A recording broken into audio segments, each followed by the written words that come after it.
would like to welcome you, and I hope that you will have a good evening today with us and learning some very vital principles. I have chosen 5 important principles. If you learn even one or two of them, right?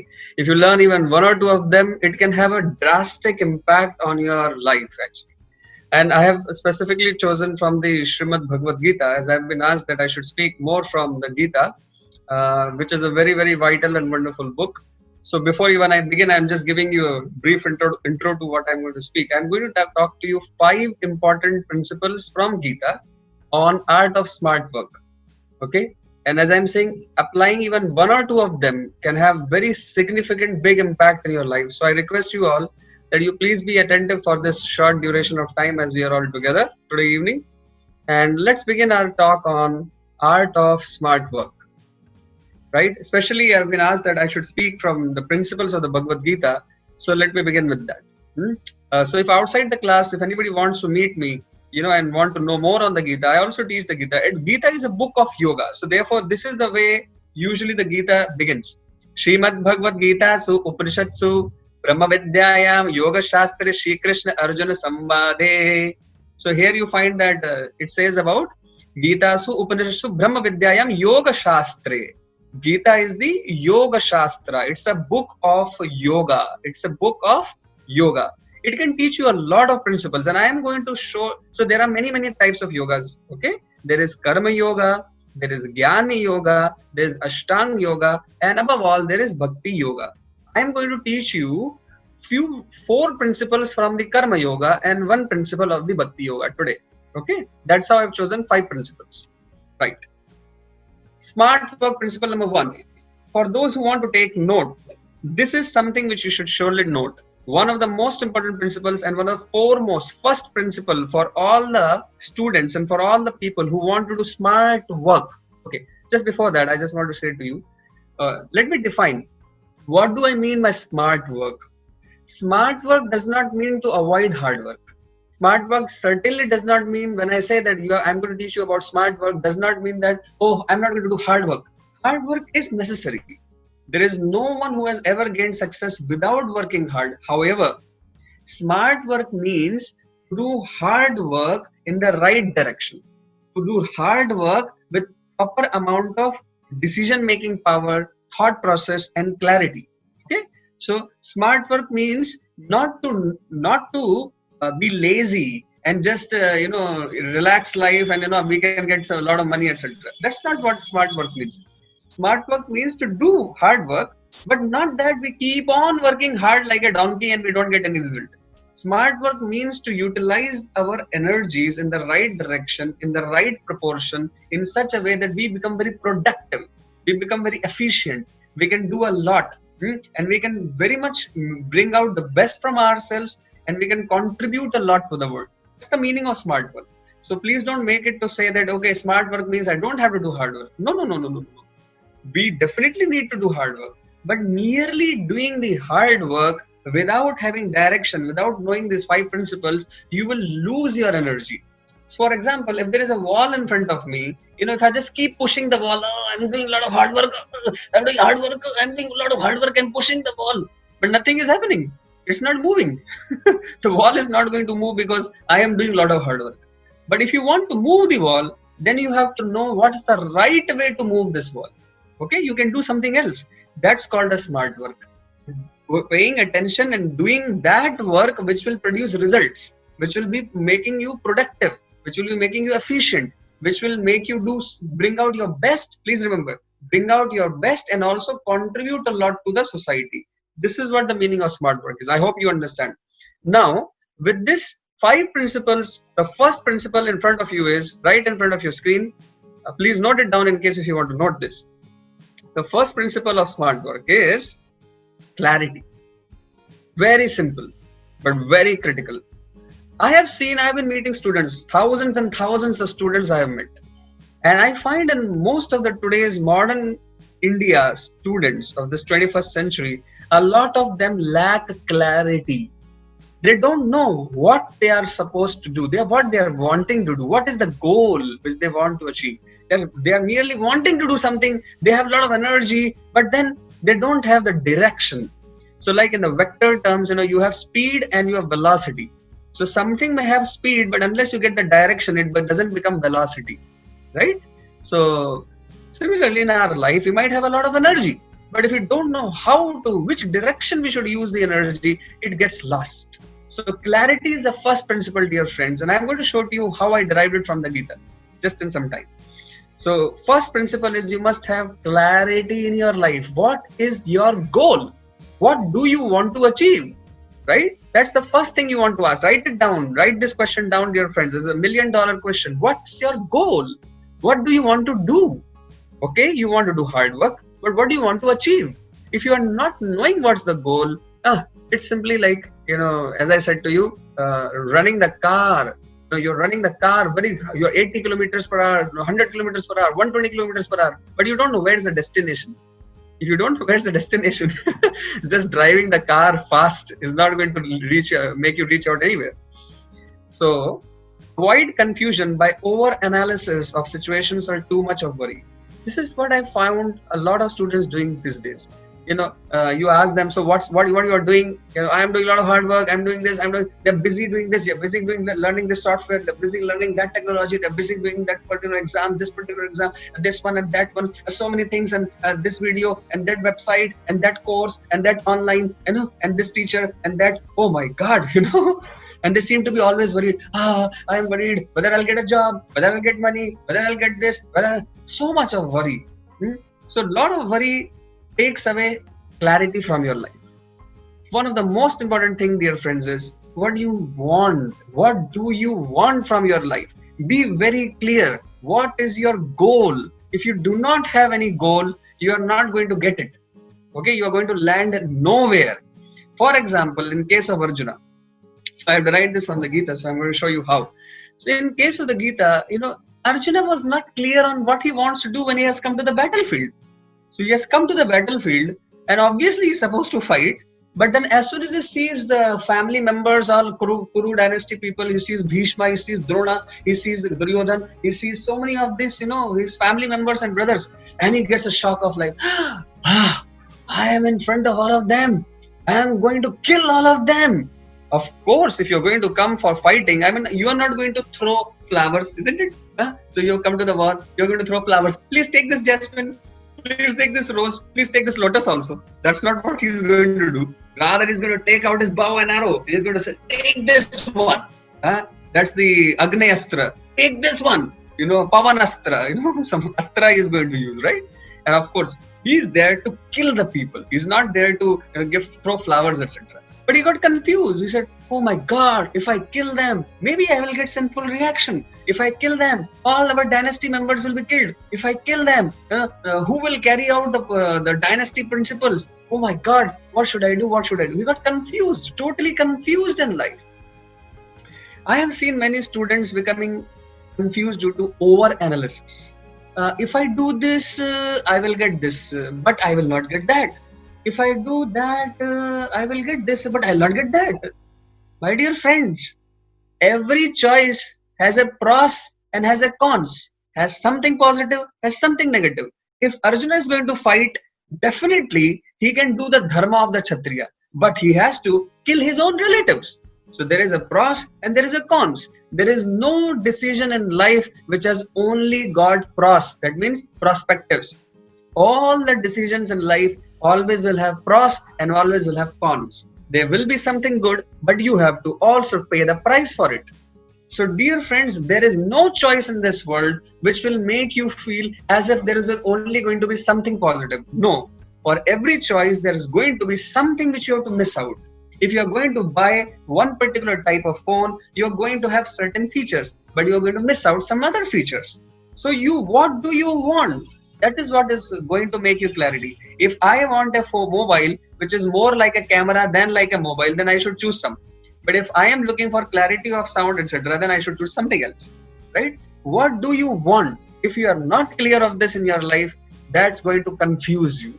And it's going to create so much of negative energy in your life that even though you're working hard without any direction, you will one day do this thing, another day do that thing, another third day do that thing. Now, honestly tell me, how many of you have seen this in your own life?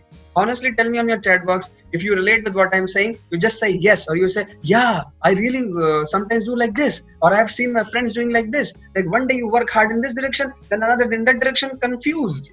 Yeah, okay, thank you. So you got this. So this is my request to you from the Gita. This is something which you can learn. First principle of life is have absolute clarity over what you want to do. For example, I want to do certain thing. I am sacrificing. Many people speak to, when I was younger, that time many people were speaking to me, why are you not just doing software job? I was in Adobe, I was earning so much good amount of money. And when I was leaving that company, my manager told me, why are you leaving now? I can send you Singapore, I can send you this country, that country, you can get this much money, that much money. I told, that's not what I want. I was very clear on what I want. I want to impact the society in a certain way. I found out what is the way I can impact the society, and that is through educating the society in the principles of wisdom. That's what was coming very close to my heart. If that was my goal, I refined myself, I changed the course of action, I took certain decisions. And remember, every decision in life will have a pros and will have a cons. I get something, I don't get something else. This is how life is going to be, right? So don't hear Khurana ji, Verma ji, Sharma ji, or Facebook ji, or this one and that one. Hear your heart. What do you want in life? This is what has to be first thing very clear. If for Krishna to make Arjuna very clear, it took long time. He told, Ashocyananma shochastam pragyavadamsha bhashase asachu aso. So he says that you are speaking like a very learned man, but you're committing a great blunder. You're not clear on what you want in life. You're absolutely unclear. I want to fight, but I don't want to kill. Is it possible? I want to fight, but I don't want to kill. It's not possible. So Krishna says, you are a coward. You are becoming a coward. So this is the first principle. Take note of it. If you take note of it, this one principle itself will change your entire life. Avoid confusion by speaking to thousands of people. 1,000 people are 1,000 opinions. Your mamaji will say something is good for you. Your chachaji will say something else is good for you. Your mama will say something else is good for you. Your teacher will say something else is good for you. I am not going to tell you what is good for you, what is bad for you. I am going to tell you, be absolutely clear. Look in your heart. What do you want from your life? What is your goal? Every one of us are chasing some goal. We want to do something. If you are clear with that, then you can achieve success. Right, let's go ahead. So this is how Arjuna started lamenting. He was so confused by his overanalysis, as I just mentioned. And because of that confusion, he absolutely lost the confidence and vigor. This is the effect of confusion in life. If you are confused, you will lose your passion, you will lose your confidence, you will lose your vigor. But bringing in clarity will give you enthusiasm, will give you positivity, will give you vision in your life, will make you feel that you are in control of the situations. Dear friends, first of all, write down what is your goal. I want this question to be written by you, not just spoken. Please write it down somewhere. Okay? I'm not going to ask you answer right now. Let me take it ahead. At the end, you can tell me the answer. Bring clarity in your life through goal fixation. As I said, every choice will have a pros and every choice will have a cons. Let me take you to the second principle. The second principle says, seek guidance. While you might be clear on what you want, but the second principle is absolutely critical, which is you cannot achieve your goal on your own. There is no one in this world who has achieved their goals on their own. All the people, all the great successful people of the world sought guidance. So that's the second principle. You need guidance in your life. You can't do it alone. Receiving guidance from experts in the field always saves a lot of time and mistakes. So that's smart work principle number 2. Don't try to solve the problems on your own. You have to take help, but only from expert people. Those who are expert in the field, not those who are confused themselves. Those who are expert in a particular field, you should seek guidance from them. Receiving guidance from experts is absolutely critical to go ahead in life fast and achieve something great. So therefore, when Arjuna was totally confused, he did not know what to do. He had Krishna. Of course, Krishna is God himself. So therefore, he was able to give the best advice. So immediately, Arjuna comes and says, in the 2nd chapter, 7th verse, he says, he says that I'm so bewildered and confused. I'm so bewildered and totally confused that nishchitam bruhitam me shishyasteham shadimam tvam prapandam. So he says that I am your shishya, I am your student, my dear Krishna, please now teach me. Similarly, in your life, you will have to receive guidance. And guidance cannot be received by those who are themselves confused. Guidance has to be received by those who are confident, those who are going ahead, those who are successful, those who are experts in their field. So find out some expert in the field in which you want to excel and seek guidance from them. Another quality of someone whom you want to seek guidance from should be that there should be selfless. My dear friends, there are few selfless people still remaining, and this extremely gives me a lot of pain that why should those who are experts not give their guidance to those who are seeking? Today, nowadays, there is so much of unnecessary competition, which I never believe in. Actually, there is nothing like that we have to compete with each other. Actually, we have to help each other to become more and more successful. If every one of us will help each other to become more successful, every one of us will become more successful. Isn't it? That is the way society should be organized. If you want to look at, I have in my YouTube channel, I have one video which I have made on 4 negative effects of competition which you might not know. So you can look at the YouTube channel and you can get that very wonderful video which talks about 4 negative effects of competition. Gita does not teach competition. Gita says cooperation. Right? So channel name I will tell you in the end. I'll show you the YouTube channel. So Gita talks about cooperation, parasparam. So in the third chapter of the Gita, it says that parasparam, you should work together, not work against each other, but work together with each other. Right? Then you will gain a lot of success. Okay, so that's principle number 2. Seek guidance from those who are experts. The quality of those who should guide you is that they should be expert, not confused. Second, that they should be selfless people. Right? So I believe that ABVP and our nation should create such expert people who are wanting to see others becoming successful. That's the quality of selflessness. We want to create such kind of quality among all of you.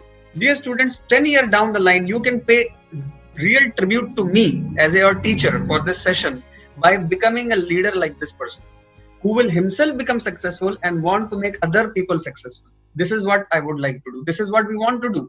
And this is why I'm in front of you. Whatever by God's grace and by my teacher's grace I'm able to learn, I'm wanting to present it to you so that you can utilize it and you can go ahead in your life and you can grow. But don't grow alone. You should also take a few people ahead with you. Yeah, my channel name is written by Ganesh. So let me take you to my screen now. Again, so this is second principle. Guidance should be sought from selfless people, because those who are selfish, they may give you wrong advice. Okay. Principle number 3. I'll answer questions at the end. Please give me few more minutes. As I said, 5 principles. So let me just complete it. Any one of these principles you apply, I'm telling you, your life will be very different. So please take note of them. First one I talked was have clarity by having very clear goal. Second, I said seek guidance from those who are selfless expert people. Right? Third principle is respect your individuality. See, there are no 2 people in this world who have same face cut. Have you ever seen? Even the twins also have some subtle differences. Even the twins, they may look very much alike, but you go near to them, you will find there are some subtle differences between their face cuts. There are no 2 people in this world who have the same thumbprint. Can you imagine God's creation? No 2 people who have the same thumbprint. That's interesting. All of us are unique. All of us are individuals. So therefore, the principle says, this is taught by Krishna to Arjuna in the 3rd chapter.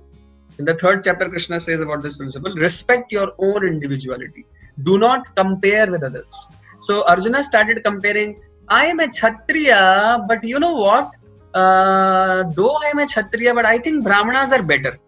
I am a Kshatriya, I have to kill and fight. That does not look good. I will incur a lot of sin by killing people. Can I not be a Brahmana? Brahmana is better. I will become a Brahmana and then I will not have to do the warfare. Krishna says, hey, what you are speaking? Brahmana is good, Kshatriya is bad, Kshatriya is good, Brahmana is bad. What are you speaking, Arjuna? This is not what Dharma is. This is not what the Vedas are speaking. Vedas say, whatever is your individual nature, work it out, bring it out, give it to the world. Kshatriya is also good, Brahmana is also good, Vaishya is also good, Shudra is also good. Who said that this person is good, that person is bad? Who said that? People who speak like this, oh, Shudra is bad, Brahmana is good, Kshatriya is bad, Vaishya is good. These people, they don't know anything about the Gita. Krishna chastises Arjuna directly. He says, what are you speaking? This is not acceptable. Respect your own individuality. I like to drink milk. You might like to drink buttermilk. So I cannot say milk is better, buttermilk is not good. No. Whatever is your individual nature, you have to act on that individual nature. There is a mango fruit, there is an apple fruit. Mango is also good, apple is also good. Mango has certain other characteristics which apple does not have. Apple has certain other characteristics which mango does not have. If you start comparing mango and apple, that is foolishness. You can compare two mangoes, that is good. Then you can say, okay, this mango is sweeter than this mango, so maybe we can see that how we can grow more sweeter mangoes. That is nice. But when you compare a mango to an apple, that is foolishness. But there are two different things, right? Similarly, all of you are individuals. You must respect your individual nature. Work according to individual nature. Let me explain this to you. Our education system has to respect this. I feel our education system has to be really designed for implementing this third principle. Respect your individuality. Right? Please, Isha, would you like to read this one out? Yeah. If you're not there. Yeah. Yes, sir, I will. Individuality, Swabhava or individual nature is acquired over many lifetimes of stay in this world. It is very strong and can't be changed appreciably. Correct. Thank you so much. Who was that who spoke? May I know your name, please? Jnanish, sir. Thank you, Jnanish. So this is told in the third chapter of the Bhagavad Gita, where it says that Krishna says this to Arjuna, that everyone has got some individual nature, which is called as Swabhava. Swabhava, if you do not respect your Swabhava, you will be totally frustrated. Dear students, many of us sometimes want to go against our Swabhava. I'll tell you how. I'll give you some examples. And that is why we land up into frustration. See, some of you will excel as engineers. Others will excel as teachers. Others will excel probably in management. Others will excel maybe in some photography. Others may excel maybe in becoming an author. Others may excel in some other craft. You may be in hotel management. You may be in maybe airline industry. Various things. There are thousands of professions which you can do according to your inclination, your individuality. When you try to become like someone else, that is when you land up into frustration. Are you understanding? Swabhava, it's a Sanskrit term. It's in the third chapter of the Bhagavad Gita, right? It's a very important term. That's why I mentioned it also. So please take note of it. Swabhava means your individual inclination to do something in this world. You are already gifted with certain talents. You are already gifted with certain temperament. Talent plus temperament is equal to Swabhava. You can write this equation in your notebook. I have not written anywhere. This I have written in my career choice book. So in my career choice book, I have written this, but it has gone out of stock as of now. We don't have stock. Later on, we'll give on the website. It has gone out of stock. So talent plus temperament is equal to your Swabhava. Talent plus temperament is equal to your Swabhava. So you have certain innate talents. You can do them very easily. Somebody can draw nicely, somebody can sing nicely, somebody can speak nicely, somebody can code nicely, somebody can manage people nicely. So many things, these are all talents. So talents plus temperament. Talent means what you can do easily. And temperament means what do you like. So there are 10 things which you can do nicely, but out of those 10 things, you may like to do only 2 of them. Like I can swim also nicely, I can bicycle also nicely, I can sing also nicely, I can write also nicely, I can code also nicely, but I like to write. This is my temperament. Out of 10 things which I have talent for, I like 2 of them very much from within, which my mind is very happy when I do, which gives me a lot of energy when I do. That's called as Swabhava. Talent plus temperament is equal to your Swabhava. Respect your individuality. Don't try to become like Khurana's son, Burma's son, Sharmaji or Piyush or, like that, different. So you heard in the very beginning, Sayali spoke in a different tone. Then Isha spoke in different tone. Then Dhyanesh spoke in different tone. Your tone may be different. My tone may be different. I cannot copy somebody else. I can take inspiration from someone. I cannot copy them. Right? That is what I am speaking. Respect your individuality. Many students are not respecting their individuality. They are totally frustrated because of this reason. For some of you, engineering may never work out because that's not your talent. You are not good at machines. You don't know how to figure out things when it comes to machines. Or for somebody else, they work with machines like this. They feel like, yeah, when they are with machines. I have one friend, I was never meant for engineering. That's what I understood. I was not meant for it. I was meant for teaching. That's what I'm doing there for. One of my friends was there. My God, when I was in IIT in the same batch, he was absolutely amazing when it comes to machines. He could just figure out, sometimes better than the professor. He would just, we were in mechanical engineering batch. So he would just figure things out like amazingly. Sometimes even professor was very amazed. How could this person, figure things out on mechanical things very easily? For some of you, mathematics is your strength. For some of you, mathematics is not your strength. So do not try to become someone else. Try to bring out what is inside you. Otherwise, you will become frustrated. You will do a lot of hard work. At the end of your life, you will say, I could not achieve what I want. Which most of the people are like that, in India. So at present, I will not be able to help you to change your education system. I will not be able to help you immediately. I will not be able to help you to change your college. But maybe all of you can help me and we can help the world to bring up a better education policy as government is trying, to do some changes. We need a lot of changes. This is one thing we should be making change for. That we want to teach people according to their Swabhava. Okay, let me go ahead. I have 2 more principles to share. I hope. Okay, by now, how many of you are liking this 3 principles which I spoke? If you like this, you can just say a word so that I know that you are with me. And I have 2 more to go. And it's 6:05. I have 10 to 15 more minutes. Okay, great. Thank you. Fine. Because I want to keep taking feedback. If you're liking this, if you're wonderful, was it wonderful? Was it good? You're learning something meaningful. You can just give that feedback. So then, thank you. Thank you so much. Let me teach you 2 more. I'll take things ahead. We are here. Yeah. So this is another thing to note. There are 4 broad individual natures. See, again, these are broad individual categories. Okay. You might have mixture of 1 or 2 of them. You might have mixture of 2 of them. These are broad categories. They are not like you are one of them. No. You might be mix of 2. So one is Brahmanas, who are intellectuals. They have love for logic. They have love for ideas. So if some of you have love for logic and ideas, you fall in the Brahmana category. It's not by birth. It's by qualities. Brahmana and Kshatriya, these are not by birth. They are by qualities you acquire. So Kshatriyas have love for strategizing and they have a lot of ambition. They like to strategize. They like to make policies. They like to make administration. This should be governance and administration. They like it.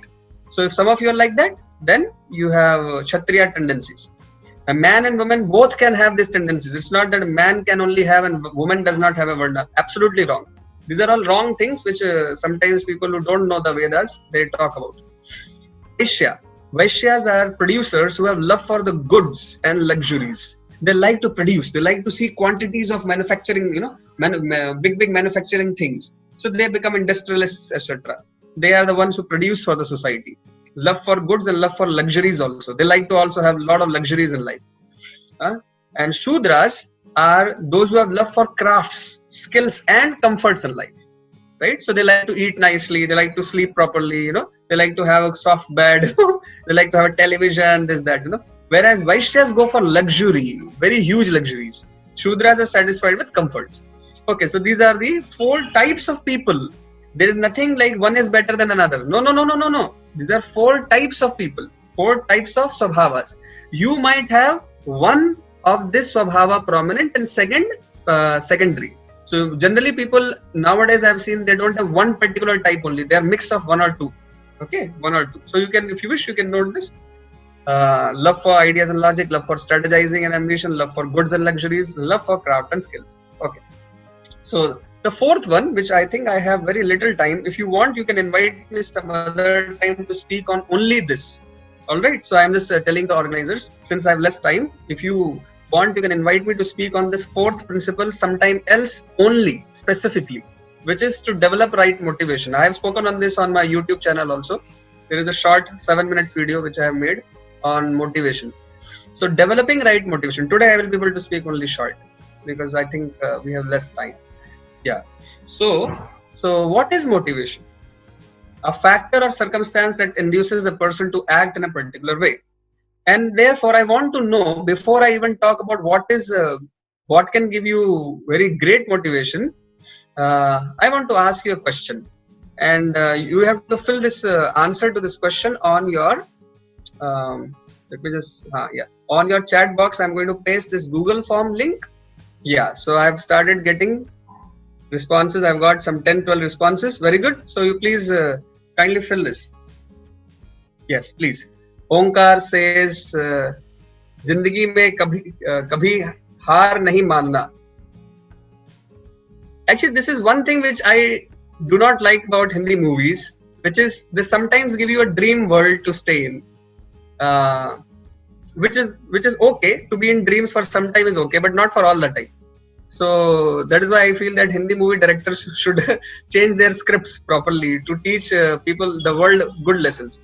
Dear friends, you can learn something from movies, but more important than movies are the good teachers in life from whom you should clarify the ideals and principles you hold in your life. So let me help you today by telling you something about motivation. In my understanding, failures are there. Failures will come in life, but we should not become a failure. Although failures will come, but you should not declare yourself a failure. However, that's not something which motivates. What motivates, we can see. We'll see in some time. Karjay says his family and also ABVP. That means he has some ambition to serve the country. That's nice.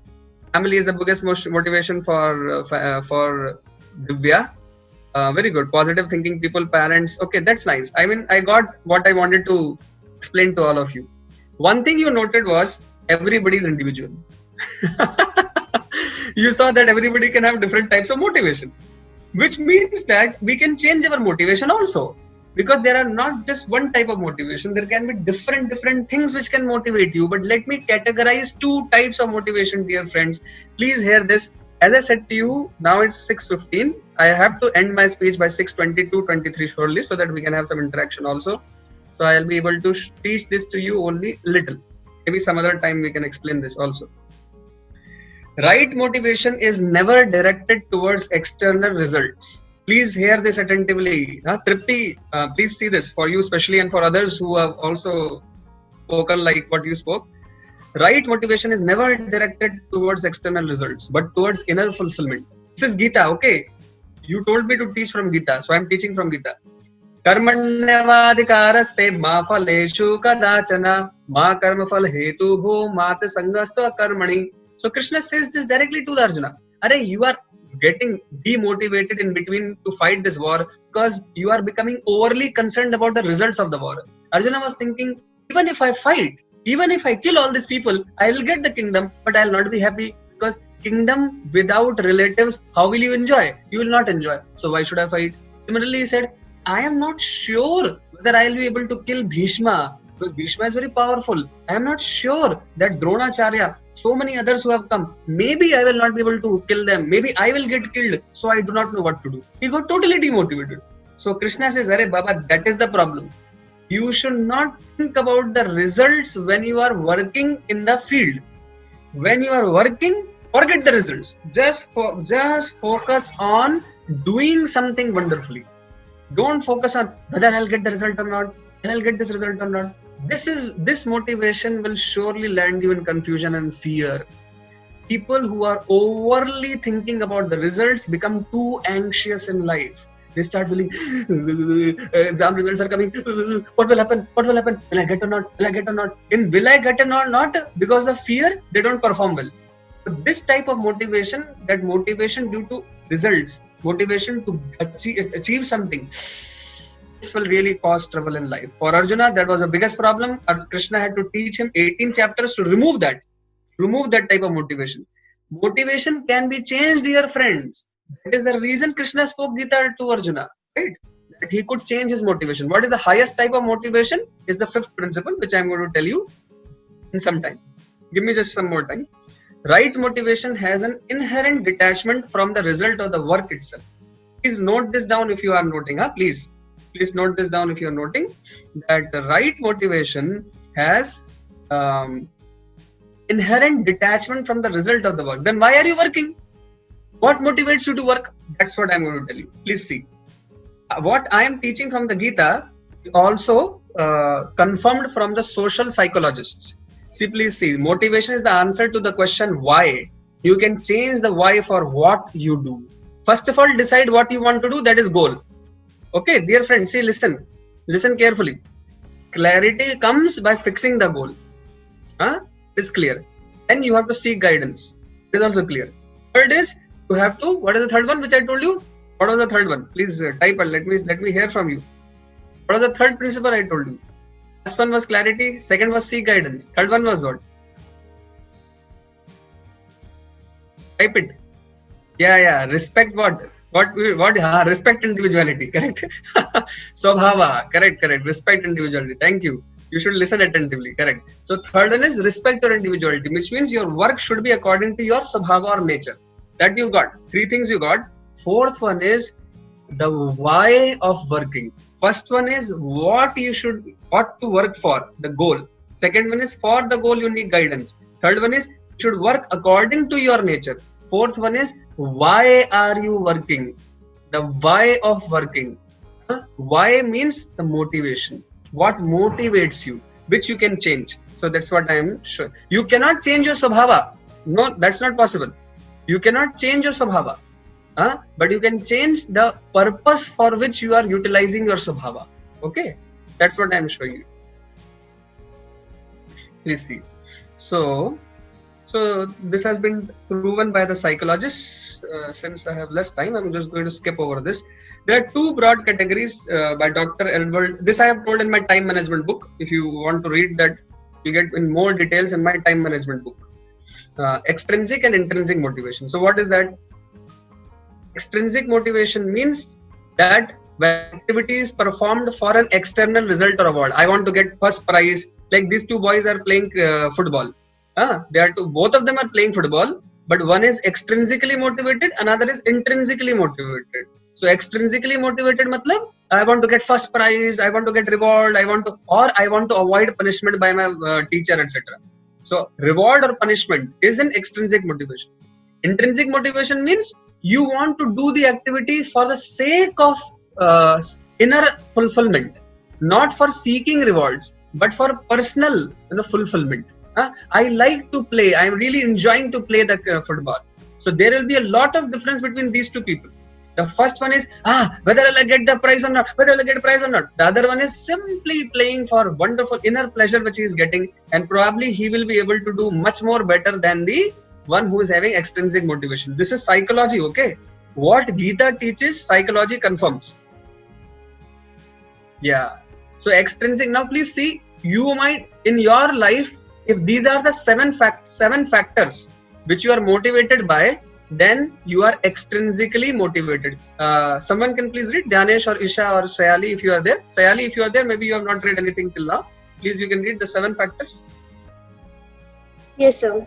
Extrinsic motivation, E1, fear of parents, fear of teachers, peer pressure, controlled study environment, too much challenge to handle, desire for money and comforts, desire for prestige.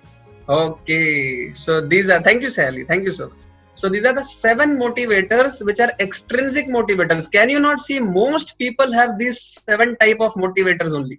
Most people are doing their studies or their college or their work or whatever because otherwise parents will say something. Parents will say, khurane ka bete ko dekho, usko dekho, he has not done that, he has done that, usko itna bada job mil gaya, usko itna bada rank aa gaya, tum apna dekho. So because of fear. Of fear of teachers. Teachers are saying, "Arre, you don't do this, then you will not get marks, then you will not get jobs." So because of fear, or peer pressure. My friend is saying this, that friend is saying that third friend is saying this. Huh? Or controlled study environment. That okay, you are put into an environment where you are not having any option only. You have to sit down and you have to study, but then you feel bored because you are not feeling intrinsically motivated. You feel bored, right? You don't want to study during that time. Then fifth one is too much challenge. Itna pressure, just like pressure cooker, too much challenge to handle. I am not saying challenges are bad. I am saying too much challenges are going to have a lot of inner anxiety, inner pressure, because of which people become demotivated. Sixth one is very common, which many people feel, which is very good. But I say, dear friends, desire for money and comforts, if that is motivating you, you will again find lack of motivation after some time. Because that's not the way we are designed. As Krishna says in the Gita, we should have certain healthy detachment from the results. So you should not work for money. But if you work for excellence, money will fall at your feet. Please remember this. Don't work for money.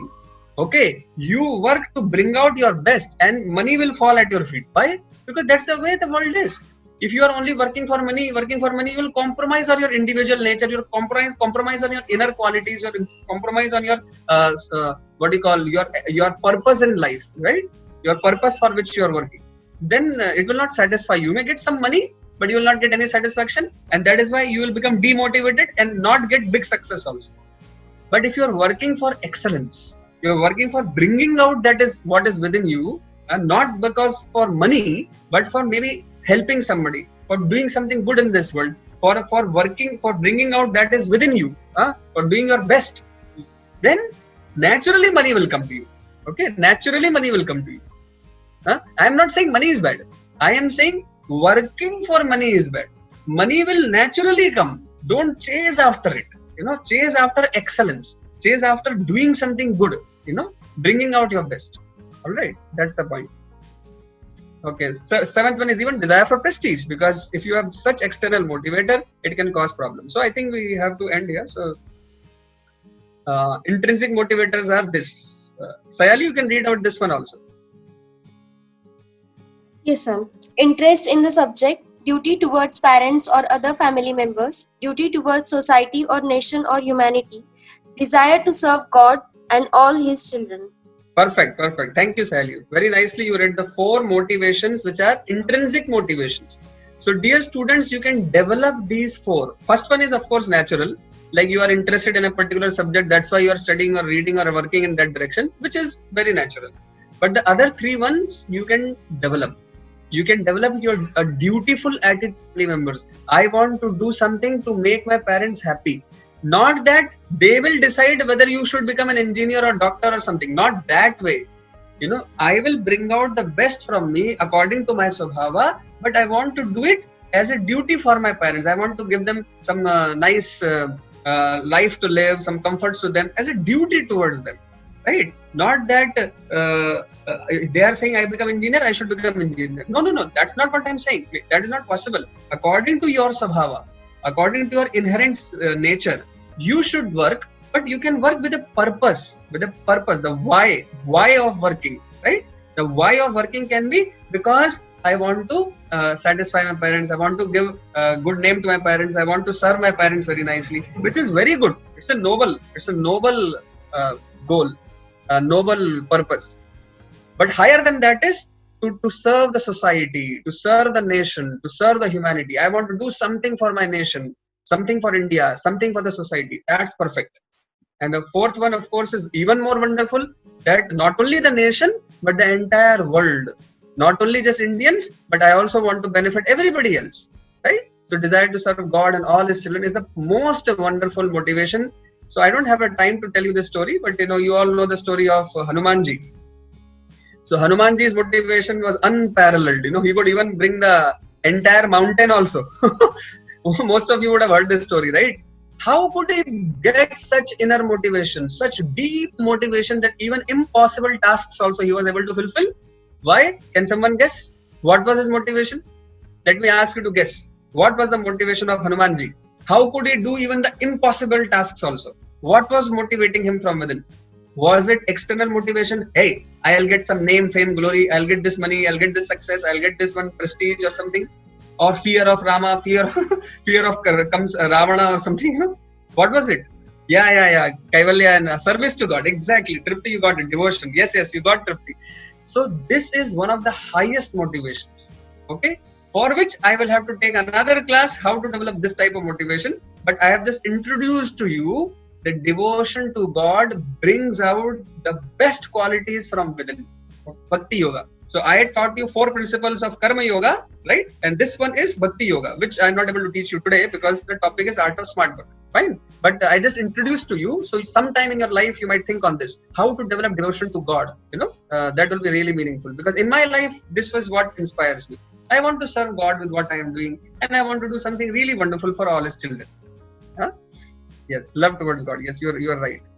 Love towards Rama specifically. And for 5th principle, the last principle for the day is balance self-development with social welfare. See, any activity you do, dear friends, this is a very important principle. Self-development must be balanced with social welfare. This is also in the 3rd chapter of the Bhagavad Gita. Karma Yoga, 3rd chapter says we should always have Loka Sangraha. Sanskrit word for it is Loka Sangraha. We should always have Loka Sangraha in the mind while working. Self-development should always be balanced with social welfare. Today, so many organizations are not balancing self-development with social welfare. They are irresponsible by polluting the environment so badly, etc. Not responsible for social welfare, etc. This is not the way to work. So this is the 5th principle, balance self-development with social welfare. Sayali, you could read this last statement, and with this we'll end. No work should be done against social welfare, or else it will bring in negative results for the self also. Exactly. Can't you see? When we start interfering with the nature, the social welfare, we start polluting the nature. All the persons are, getting problems of so many types of cancers due to smoke, so many types of breathing problems, respiratory disorders, and now we have coronavirus, right? All of this is because we are not balancing self-development with social welfare. This is therefore the 5th principle of smart work, balance self-development with social welfare. Dear students, I am so thankful to all of you. I can go on speaking. That's what I am known for. But this is what I taught you today. So I'm so thankful to all of you for your time today. I hope that this evening you will remember throughout your life for learning something very wonderful.